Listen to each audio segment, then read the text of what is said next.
लेकिन पाकिस्तान के बॉर्डर पे भी हो, राइट ईस्ट पे जाए या वेस्ट पे जाए, इसका इम्पैक्ट तेज होगा। ये क्यों घूम रहा होता है और जब ये लैंड के नज़दीक आता है तो इसकी इम्पैक्ट शायद ज़्यादा होती है जी, बढ़ जाती है जब ज़मीन के नज़दीक आता है।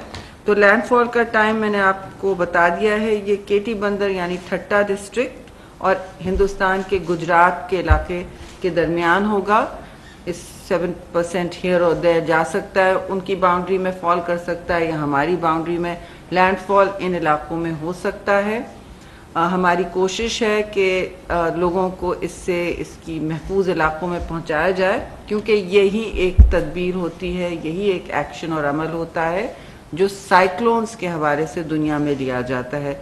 ये मानसून नहीं है, ये कुछ और नहीं है, लेकिन ये अकम्पनीड एक्टिविटीज़ के साथ जो होती है वो भी काफ़ी लोगों को मुसीबत में डाल सकती है। और इसका रिस्क और इसका ख़तरा जो है, हमारा काम है लोगों को अलर्ट करना, तनसीबात को मैनेज करना और जितनी भी रिलीफ और रेस्क्यू सर्विसेज हैं उनको ऑन ग्राउंड और मुतहर्रिक रखना। तो जी इसकी मैक्सिमम अब सस्टेन्ड विंड स्पीड जो 4:30 बजे का लास्ट हमारे पास इंफॉर्मेशन है, ये 150 से लेकर 170 किलोमीटर 60 किलोमीटर पर आवर पे चल रही है। काफ़ी तेज़ है जी ये। 180 किलोमीटर विंड गस्ट हैं, इससे ज़्यादा है। वो जो आप वाइट एरिया देखते हैं इन सारी मैपिंग्स में, वो ज़्यादातर विंड स्टॉर्म होता है। डिस्ट्रिक्ट कराची जो इसका डिस्टेंस है इस वक्त कराची से, वो दूर होता जा रहा है, बिल्कुल जैसे हमने कहा था। ये हार्ड राइट यानी सीधे हाथ पे जब जाएगा ईस्ट की तरफ, नॉर्थ तो जा ही रहा था, अब सीधे हाथ की नॉर्थ ईस्ट जाएगा। और जितना ये ईस्ट जाएगा जाहिर है ये पाकिस्तान से हटेगा, लेकिन इसकी जो जो जिसे कहते हैं ना कोर जो घूम रहा है और इसके इर्द गिर्द जो सर्कल होता है वो ज़रूर पाकिस्तान में आ ही रहा है और हमारे साहिली इलाकों को जद में ले चुका है। 370 किलोमीटर्स डिस्टेंस फ्रॉम कराची, लेकिन केटी बंदर से कम हो गया है डिस्टेंस जो 290 किलोमीटर है। सो कराची से डिस्टेंस बढ़ गया है और जो बॉर्डर पे हमारे सिर क्रीक की तरफ इलाके हैं उससे नज़दीक होता चला जा रहा है। अब ये डायरेक्शन वही है जो आपसे सुबह और कल शेयर की गई थी, नॉर्थ नॉर्थ ईस्ट जी, sorry north and north east. And इस हवाले से गस्ट एट लैंडफॉल का विंड स्पीड पहले मैं बता दूं is 100 to 120 kilometres per hour जिस वक्त इसकी इम्पैक्ट होगा, जिस वक्त इसका टकराव होगा, लैंडफॉल होगा। So that's 100 and 120 kilometres. People need to know this, especially the provinces जो हमारे साथ मुस्तकिल राब्ते में हैं।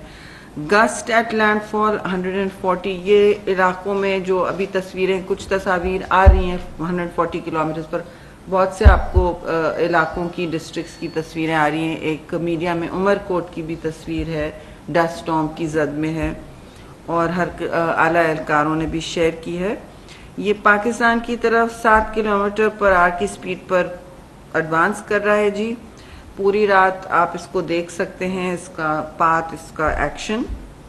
और फिर मैं आपको बताती चलूँ जो मुतासिर इलाके हैं वो ठट्टा सबसे ज़्यादा, सजावल और बदीन है, ये तीन इनके साउथ के हिस्से ज़्यादा मुतासिर होंगे जी। थरपाकर भी मुतासिर होगा क्योंकि ये अब वहाँ से कटते हुए जाएगा, तो अभी भी वो हमारी बाउंड्री में फॉल करेगा थरपाकर के हवाले से, मतलब पाकिस्तान की बाउंड्री में। जितना वो हटा भी लें, अभी हम राइट पे ईस्ट पे ये थरपाकर की तरफ है इस वक्त। मीरपुर खास एंड उमरकोट की आपने तस्वीर भी देखी हैं, जहाँ हाई विंड्स हैं 80 to 100 किलोमीटर्स पर आवर और गस जो ज़्यादा हैं वो 120 पर भी हो सकते हैं। थंडर स्टॉर्म और रेन स्टॉर्म दोनों मुतवक्के हैं, वक्तन फवक्तन हो या मुस्तकिल हो। Again this is not a monsoon, लेकिन ये थंडर स्टॉर्म्स हैं और इससे खासा डैमेज हो सकता है। मिलीमीटर्स भी बताए गए इस वक्त, जो लास्ट मुझे याद है 110 मिलीमीटर्स कराची के लिए कहा गया था, वेरी कंजर्वेटिव एस्टिमेट, और 330 बाकी मिलीमीटर बाकी साहिली इलाकों के लिए। और इसके असरात फिर हब और लसबेला में भी होंगे। कराची, हैदराबाद, टंडो अलायार, टंडो मोहम्मद खान, सांगड़, और शहीद बेनज़ीराबाद है ये जी शहीद जो ओल्ड नवाबशाह, जहाँ wind 60 to 80 kilometres per our पे हो इन इलाकों में, कराची, हैदराबाद, टंडो अलाया, टंडो मोहम्मद खान संघर और शहीद बेनज़ीराबाद, यहाँ भी विंड हाई वेलोसिटी पे होगी, बट इतनी नहीं जितने दूसरे इलाकों में। असरात फिर हब एंड लसबेला में हैं। बलूचिस्तान से तो ये राइट सीधे हाथ और ईस्ट का रुख ले चुका है। अब जो इसमें सी की कंडीशंस हैं उसके हवाले से आपको बता देंगे। वहाँ तो जाहिर है एक सूरत हाल ऐसी है कि हमारी नेवी ने अपने अपने जो एसेट्स हैं वो मुंतकिल कर लिए हैं महफूज जगहों पे, सब ने हर फोर्स ने कर लिया है, लेकिन पेट्रोलिंग और रिलीफ और रेस्क्यू के लिए सब जो करना है, इसमें मिलिट्री 5 कोर सबसे ज़्यादा डिप्लॉयड है और जो रेंजर्स सिंध के हैं वो सब डिप्लॉयड हैं। सिंध पुलिस भी फुली डिप्लॉयड है। इस वक्त इवैक्यूएशंस 5 रातों से चल रहे हैं जी, और इस वक्त जो कंबाइंड नंबर हमें आ रहा है 66,000 का है ऑफ पीपल इवैक्यूएटेड। तो ये मैं फिर रिपीट करूंगी, इवैक्यूएशन इंटरनेशनल एक पहला एक्शन होता है फ्रंट लाइन रियासतों का जब इस तरह का साइक्लोन आता है। जो लॉस एंड डैमेज इसके बाद नजर आएगा उस पर एक और जाहिर है अलग प्लानिंग और पेशरफ्त होगी। फिर जो लोगों को कहाँ पहुंचाना है, उनको खाना और पानी पहुंचाना है, वो तो अभी से शुरू है, लेकिन कुछ लोग, आधे लोग तो सिंध के अपने अपने रिश्तेदारों के पास जी चले गए हैं। Excuse me, so that's a good thing. लेकिन इशू ये है कि लोग अपने अपने घर वापस खुद से ना जाएं जी। मैंने सुबह भी ये इस्तदा की थी, अभी भी ये है कि मेहरबानी करके अथॉरिटीज़ के साथ एडमिनिस्ट्रेशन के साथ ताउन करें, कोऑपरेट करें, आपके भले के लिए, आपकी जान बचाने के लिए ये हो रहा है, आपके फैमिली मेंबर्स के लिए।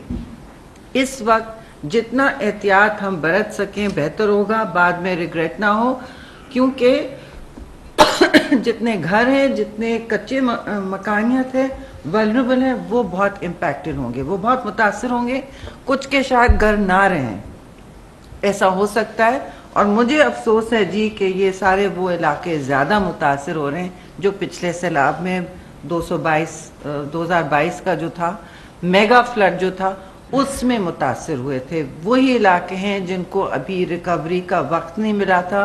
और मैं इंटरनेशनल मीडिया और फोरम्स पे जब बात करती हूँ, मैं इस बात की निशानदाही ज़रूर करती हूँ कि ये क्लाइमेट चेंज के शाखसाने हैं, यानी माहौलियाती असरात हैं। मौसमियात अलग बात है, मौसम तो आपके सामने है, लेकिन इसके पीछे माहौलियाती असरात होते हैं, ग्लोबल वार्मिंग होती है, इसके पीछे समंदर की गर्माइश होती है। जो इंडियन ओशन वैसे भी वार्म रहता है, इस वक्त वो ज़्यादा है, और सी लेवल राइज, ये भी एक क्लाइमेट चेंज का एक डायरेक्ट इम्पैक्ट होता है जी। तो ये सारी चीज़ें जब कंबाइन होने लगती हैं तो आप वेदर इवेंट्स जिसे कहते हैं एक्सट्रीम वेदर, फिर इसकी फ्रीक्वेंसी, इसका आना, इसकी शिद्दत में आप देखते हैं कि एक अपवर्ड ट्रेजेक्ट्री एक देखते हैं कि ज़्यादा हो रही हैं, और समंदर में भी आप एक्टिविटी देखते हैं। अब ये सूरत हाल है जी कि मैं आगे की बात नहीं करूँगी, लेकिन मानसून और इसमें हीट वेव भी इसके बाद मुल्क उसकी भी लपेट में आएगा।